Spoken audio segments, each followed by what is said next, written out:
What is happening today in Ukraine should directly influence the rest of the world, especially from this economic standpoint.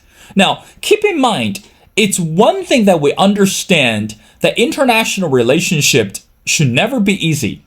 But it's also something else to understand that how the countries are supposed to delegate such difficult tasks through strategies or through diplomacies. Now, Donald Trump has been in the White House and also vowed to end the war in 48 hours. Of course, we know that's never going to happen. But right now, under Donald Trump, how should we understand the diplomacy? And also, what about the definition for statehood? How do we understand the definition? And why is that still relevant to what's happening today? Well, ladies and gentlemen, it's my great honor to invite our distinguished speaker, who is the Professor Ryan Griffiths. Again, Professor Griffiths is a professor of political science at Syracuse University, and he's the author of the book, which is called The Disunited States, Threat of Secession in Red and Blue America and Why They Won't Work. Professor Griffiths, and welcome to The Missing Piece. Oh, thank you. It's a pleasure to be here. Absolutely, Professor. Such an honor to have you on the show. Now, as I mentioned before, initially when I discovered you, because this amazing article that you wrote, which is entitled The New Price of Statehood, Trump is a Mixed Blessing for the World Separatists. Now, again, Professor, before we get into something much deeper, let's talk about the definition of statehood.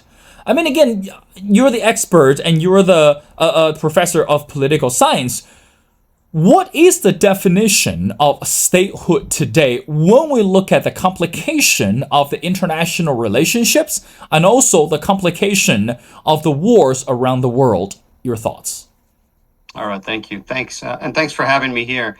So the piece you're referencing, The New Price of Statehood, is one that came out last week in Foreign Affairs with my co-author, Sava Ganitsky, who is a professor of political science at the University of Toronto.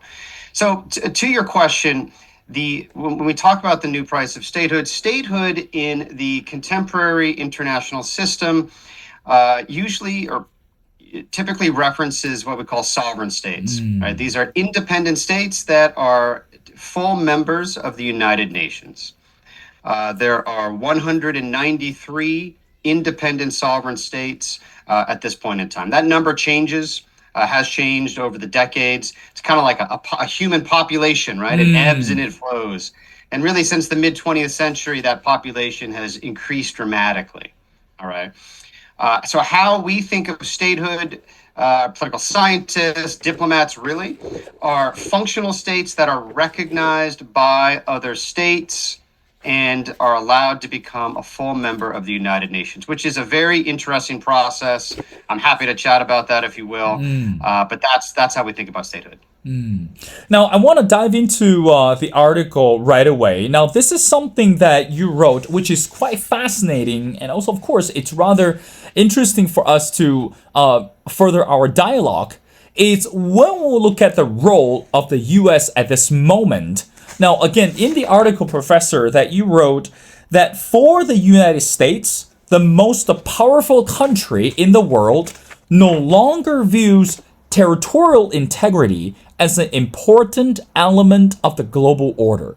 I mean, again, going back to what you just discussed before, it's one thing that we understand when we talk about global order, it's no longer the conventional way to understand it. Again, since we're seeing the rise of Donald Trump and we're seeing the rise of the unconventional leaders around the world, I guess we can't use the traditional way to understand the global world or, the global order. But it's something else to say that no longer views territorial integrity as an important element. So, Professor, from your perspective, what does that mean when we talk about territorial integrity? And why do you think that today, for the U.S. under Donald Trump, that territorial integrity is no longer play a critical role for the global order? Your thoughts? Sure. All right. So territorial integrity is a term you hear, fairly often. We've heard it in the context of the Russian invasion of Ukraine. What it is, we think of it as a norm, meaning that it's a practice of behavior, sort of expectations about right behavior among sovereign states. Okay, and the core principle is that the territory that is the defined territory for any state out there, and when I say state, I'm talking about independent states like Canada, for instance, that their defined territory should be respected, and that other states external to it cannot forcefully move their border, so that the United States couldn't go and seize part of Ontario, all right, or that Germany could not go and seize part of Poland, right, because that territory is defined as a part of Poland. Territorial integrity as a normative practice is really not, over the grand sweep of history, is really not that old. It became accepted, if you will, by the relevant actors in international politics, really after World War II. All right. Prior to that, in much of the world, there wasn't this expectation or this prohibition, if you will, on states against just going and seizing territory. Much of history across different regions saw kingdoms and monarchies and empresses and states seizing territory as they liked, right? It was the right of the state to do that. But in the wake of the world wars, which were obviously catastrophic, a normative consensus developed that states just can't do that. They can't go seize territory on their own, right? There needs to be a legal kind of normative understanding. And that sounds like a pretty good thing.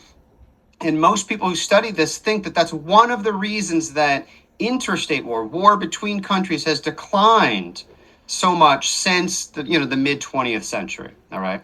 Now, an interesting thing, though, about territorial integrity is that it's designed to prevent warfare between countries. All right. Warfare between, again, let's say Russia and China. All right. Or Vietnam and Cambodia, et cetera. All right.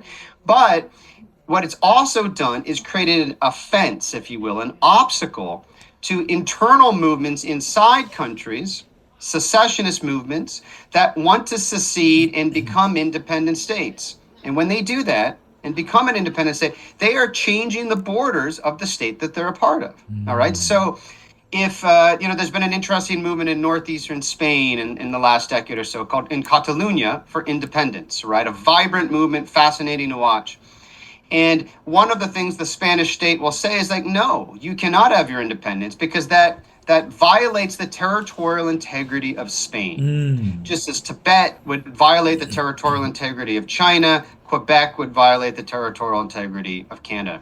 So territorial integrity is a positive norm in most ways, but what it does is it effectively freezes the borders of all of the independent states out there in the world. And that can be an obstacle to external conquerors, which is probably a good thing, to be frank, but also an obstacle to internal secessionist movements that may want to change those borders. All right. So that's just a bit of a way to think about what that norm is and what it does in international politics. All right. So the article, to your second question, is meant to be a provocation. All right. We're basically saying that one of the chief supporters of that norm over the last 80 years has been the United States. Right? It's been a chief advocate of the norm of territorial integrity. Not the only advocate of that norm. Plenty of other states have pushed for it. But the U.S. has often been a champion of it. Donald Trump, as the new president in his second term, doesn't appear to be that interested in the norm. Now, it's not like he wrote a long essay, right, in Foreign Affairs where he says, I really want to object and, and this idea of territorial integrity. It's much less formal than that. But his claims about, some of the rhetoric he uses, we'll get Greenland one way or another, all right, or Canada becoming the 51st state, or really beginning to switch the U.S. position on the Russian invasion of Ukraine, right? And even beginning to assign blame to Ukraine and kind of really getting away from the idea of territorial integrity.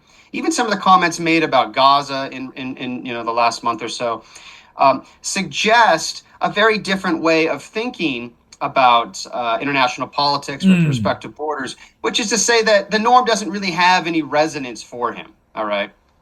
Now, again, Ganitsky and I, my co-author, we're inferring to some extent how he would see this, right? And I'm not sure that the man actually sits around and really thinks through these issues.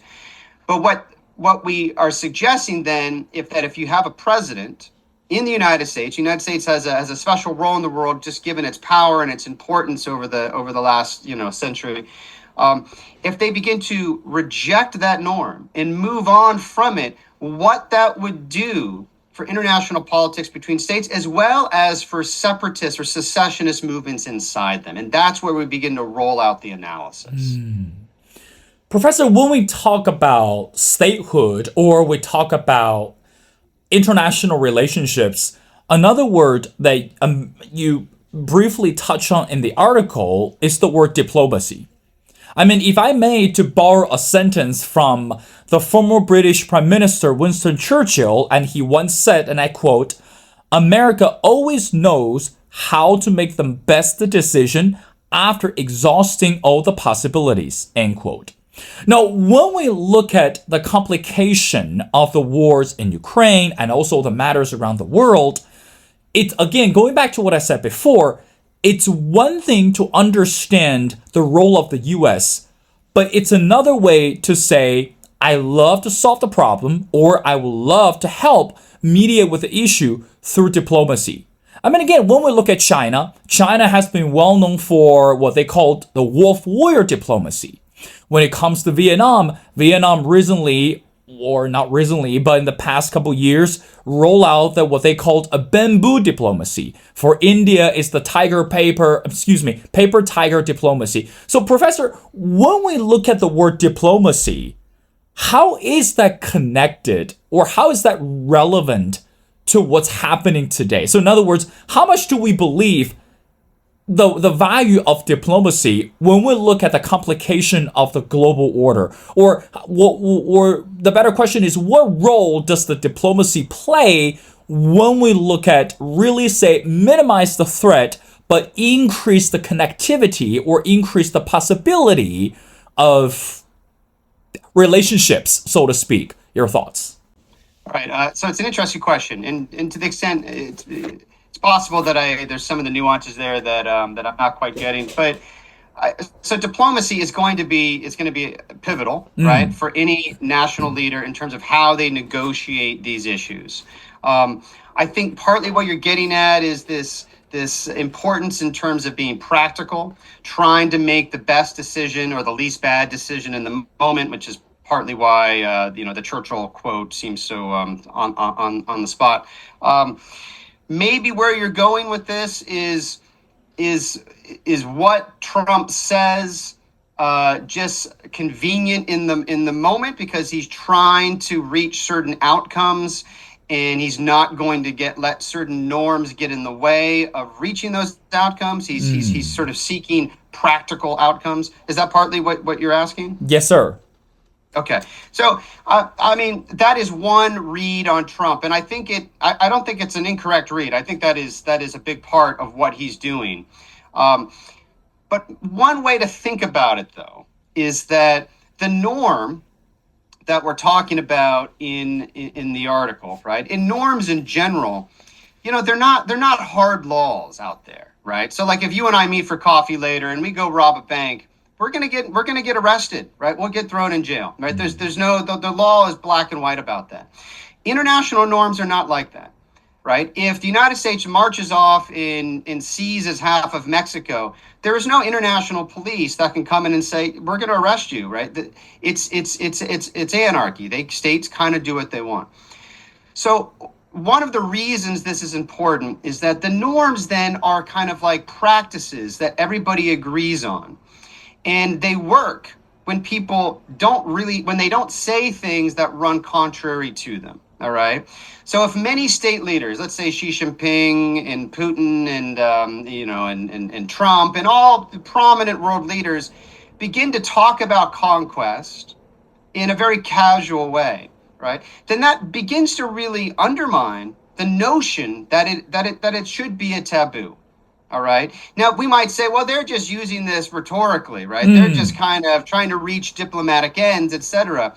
And in many cases, that might be right. But nevertheless, that can change the tenor of the conversation internationally to the point where actors begin to think, well, I don't even know what that norm is anymore, right? Everybody talks about this in a casual way. So, I think to the core of your question, if prominent leaders use that language regularly and frequently and change the conversation, then the norm disappears. All right. So that's one of the reasons that presidents prior to the United States, prior to Donald Trump, and since World War II, have been very cautious about how they've used this language because it shapes conversations, it shapes diplomacy, it shapes international relations.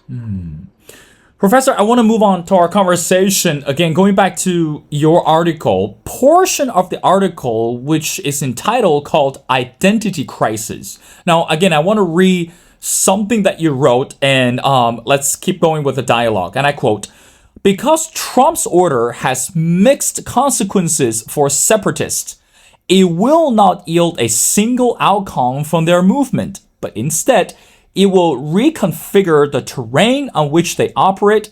Secession will become a geopolitical transaction, not a legal or moral claim, end quote. Particularly the last portion of the sentence, Professor, it says, secession will become a geopolitical transaction, not a legal or moral claim. What do you mean by that? And also, how do we understand the word moral in that sense? Your thoughts? Okay, great. That's a very good question. Thank you. So there's another norm that we talk about just obliquely in the article, self-determination. This the idea that nations that don't have their own state should have a right to their own state. All right. And for the secessionist movements we reference in there, whether it's Biafra or Catalonia or Scotland, etc., right? Self-determination becomes this principle that they can stand behind. It's a moral principle, okay? It's also partly a legal claim. That has been one of the reasons that states sometimes recognize secessionist movements because they think, well, these people they're persecuted, they were once a state or they were colonized, right? So therefore, territorial integrity should not be an obstacle to them becoming independent, all right? What we're saying in the article is that if we just made a couple assumptions, right, and we said, all right, Trump, the way that he's acting is what he believes, all right, and that his behavior will truly shape international politics going forward, then we might move away from an international system that only awards or recognizes new states for moral reasons, right? That they have a right to independence because they were colonized, etc., and focuses on a different calculus, which comes through, we think, in some of the recent statements by Trump about it's very transactional, right? It's about money, it's about interest, giving certain resources or money to Greenland so that the United States can acquire it in terms of its sovereignty, right? There's this notion, and we're not the first to observe this with Donald Trump, that he's got a very transactional approach to things. There's not a moral underpinning, but rather transaction, deal making, etc. Right? Maybe that comes from his background as a New York real estate mogul.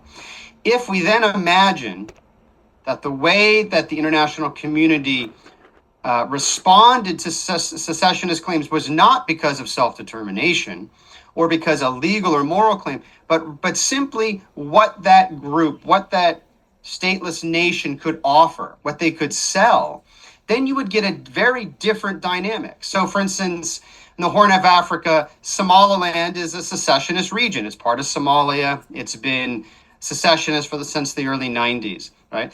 It might, rather than trying to say, hey, look, we have a right to independence for the reason X, Y, and Z, it might say, hey, look, we have potential ports on a very strategic waterway.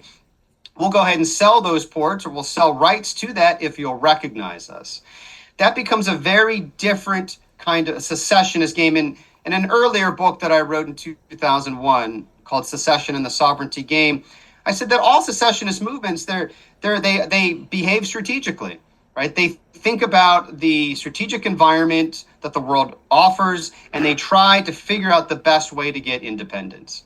If we abandon notions like territorial integrity and self-determination and focused on power and transaction and money and resources, you would change the nature of that game. For some groups, that would be catastrophic, right? They wouldn't really have anything to sell. They might have great moral reasons to become independent, but those would go unrecognized. Where for other groups, they might be in a better position because maybe they have good resources or a strategic position geographically to sell, and they might be empowered in that kind of world. So it would change the nature of secessionism. Well, Professor, I have two more questions before letting you go. Now, let's talk about, again, let's bring Trump into our conversation. Some call Donald Trump, it's a disruptor of the global order or disruptor of the traditional political game. Of course, throughout the entire more than 100 days that we've seen, especially on social media, how Donald Trump is very outspoken, very loud about the strategies to deal with allies and deal with foes and, the wars, etc. But I do want to ask the question is, very simple, Professor. How much do you believe that the world today can fully understand what Donald Trump is trying to accomplish? I mean, again, we still have years to go to really witness what's yet to come. But so far, we'll look at the rhetoric, we'll look at the way that he delegates international policies, and including especially the recent trip to the Middle East. So from your perspective, as a political scientist, do you think the world today can fully understand Trump is unconventional, Trump is disruptor, so we need to use different lenses to understand his approach or even to appreciate what he's doing? What do you think of that? All right.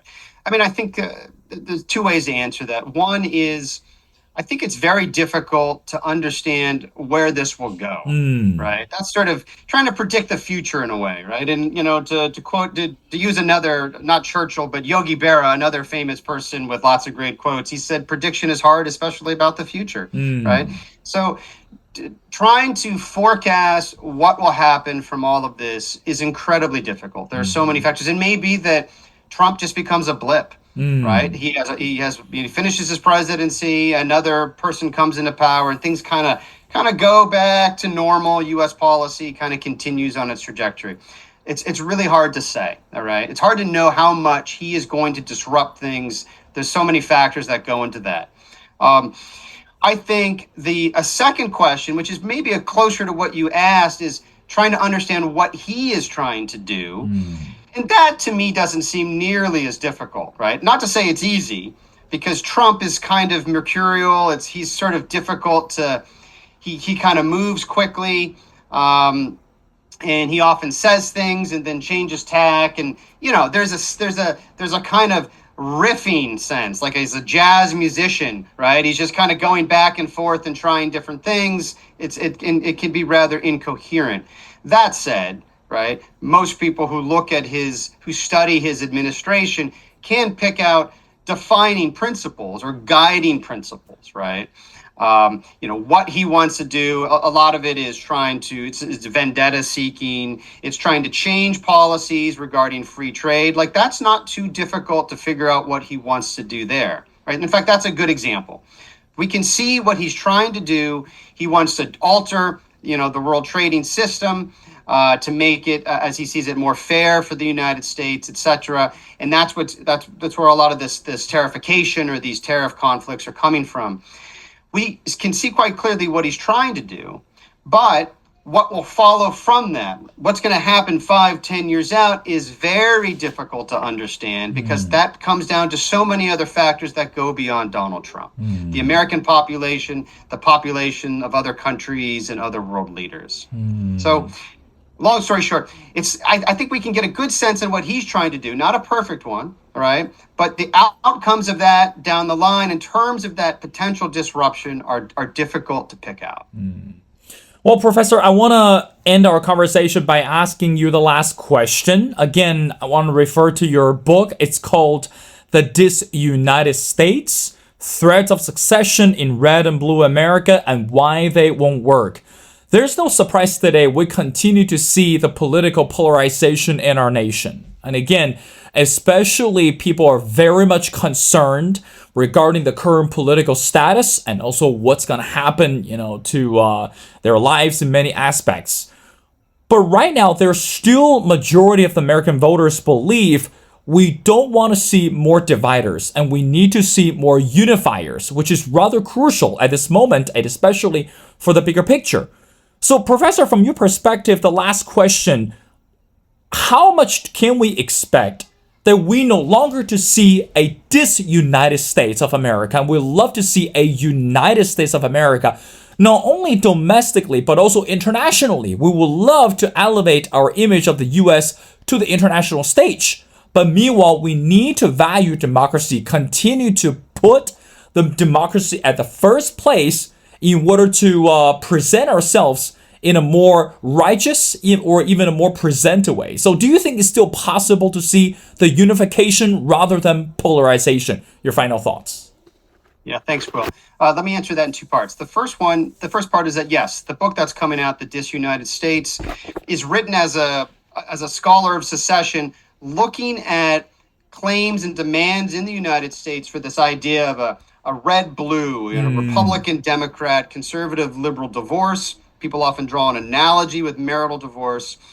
And what I argue in the book is that is a very bad idea. It's fundamentally, it's nearly impossible. And the only way to make that work would be through a great deal of conflict. And so what the book does is say, I recognize that there's polarization in the United States, but the idea of a red-blue divorce is not a solution for that polarization. To use the analogy of marital strife, right? Divorce is not the answer here, but rather couples counseling, all right? That's what that book is about. To go to the larger question, again, this is a bit about predicting the future. I am optimistic, though, right? The United States has had periods of polarization, followed by reduced polarization. You could kind of graph it over time. All right. We're definitely in a very heightened period of polarization that many think we haven't seen since the 1860s, 1850s, basically mid-19th century. But things do change, right? There are lots of reasons for why these things change. Partly the parties themselves. It's a two-party system. They then realign. That creates new political constituencies and can erode the current equilibrium of polarization. You could also get various changes in the media environment, legal changes, etc. Long story short, I am optimistic that this current period of polarization will gradually fade. Well, with that positive note, and again, on behalf of our listeners and viewers, I love to say that we're still very positive and also optimistic about the future for our country. I know it's not easy to see and understand what's happening right now, but in due season, we shall see the unification rather than division. Well, ladies and gentlemen, it's such an honor to speak to Professor Ryan Griffiths. Again, Professor Griffiths is a professor of political science at Syracuse University, and I strongly encourage everyone check out this amazing book. It's called The Disunited States, Threat of Secession in Red and Blue America and Why They Won't Work, and also his amazing article, The New Price of Statehood. Well, Professor, thank you so much for your time. It's been a pleasure. We'd love to have you back on the show for our future episodes when we pay attention or even closer attention to the international affairs. So thank you so much for doing this.